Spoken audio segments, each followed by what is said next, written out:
Well, one of Egypt's top opposition leaders takes issue with Hillary Clinton's remark that the Egyptian government is stable. I talked earlier with Mohammed El-Baradei, a former head of the UN's nuclear watchdog, who is now at the forefront of a push for political change in his country. I was stunned to hear, Secretary Clinton saying that the Egyptian government is stable, and I ask myself, at what price is stability? Is it on the basis of 29 years of martial law? Is it on the basis of 30 years of ossified regime? Is it on the basis of rigged election? That's not stability. That is living on a borrowed time. Stability is when you have a government that is elected on a free and fair basis, and we have seen, how election has been rigged in Egypt. We have seen how people have been tortured, and when you see today almost over 100,000 young people getting desperate, going to the street, asking for their basic freedoms, I expected to hear from Secretary Clinton stuff like, democracy, human rights, basic freedoms, all the stuff the U.S. is standing for. I want to just show our viewers a tweet from you from a couple of days ago, and I quote, "Threats of violence against participants in peaceful demonstrations reveal the ugly face of a regime terrified of its own people." Mohammed, you've been encouraging people to take to the streets. Why?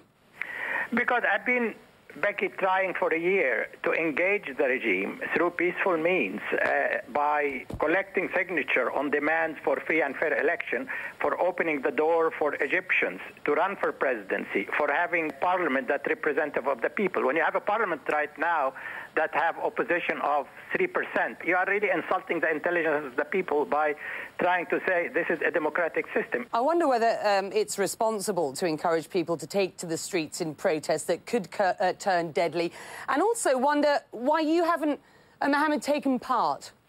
Well, I didn't ask for people to take to the street, Becky. This was completely initiated by the young people. I haven't taken part because we have to have division of labor. I can't get access to the media while I'm in Egypt. I'm completely blocked from getting access to the media, and I think it's important for me to continue to speak about the plight of the Egyptian people, and unfortunately I have to get out of Egypt to be able to speak about the plight of the Egyptians. Mohammed, let me bring up a Facebook site here, El-Baradei for Presidency of Egypt. There are more than 200,000 Facebook fans there, which begs the question, will you run for president? Becky, the priority for me is to shift Egypt into a democracy, is to catch up with the 21st century, to get Egypt to be a modern and moderate society, and respecting human rights, respecting the basic freedom of the people. Whether I run or not, that is totally irrelevant, and I made it very clear I will not run under the present condition when the deck is stacked completely. Mohammed, was the Jasmine revolution that we've seen in Tunisia just the start of things to come in the region? It sent a message everywhere to the Arab world, Becky, that, to quote Barack Obama, yes, we can. That it is doable. Then that we can be empowered as people to change a system that is ossified, that is completely repressive of our own basic rights. Do you fear for your own safety at this point?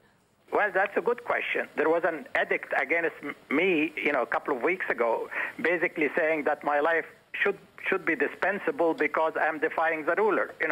So I have no security when I go to Egypt. I'm going to Egypt in the next few days, and this is a good question, Becky. But you have to be with your people.